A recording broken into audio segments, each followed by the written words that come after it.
Voilà, donc ce livre, je découvre qu'il est l'un des coups de cœur de Filigrane. En fait, moi, je suis en train de le lire pour le moment et je l'aime énormément. Ce sont des amis qui me l'avaient passé avec de chaudes recommandations. Et je ne connaissais pas du tout l'auteur, je le découvre.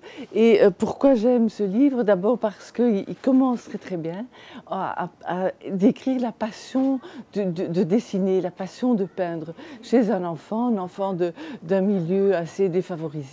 Et donc je trouve que rien que ça, ce premier chapitre montre comment la vocation peut naître. Et après cela, le livre nous emmène dans la Venise des Doges, Venise de la grande époque, dans les arcanes de la chrétienté, du christianisme aussi, des complots, des rivalités entre les Doges, enfin dans tout ce monde de Venise. Et donc moi j'aime beaucoup parce que c'est une introduction, c'est un rappel de la grande époque de Venise. Et puis en ces temps où tout le monde regarde un peu l'Église catholique, ça nous ramène quelques siècles en arrière et on se rend compte que l'atmosphère d'intrigue et de coups fourrés ne date pas d'aujourd'hui et que même à Venise, un grand peintre a pu en être victime.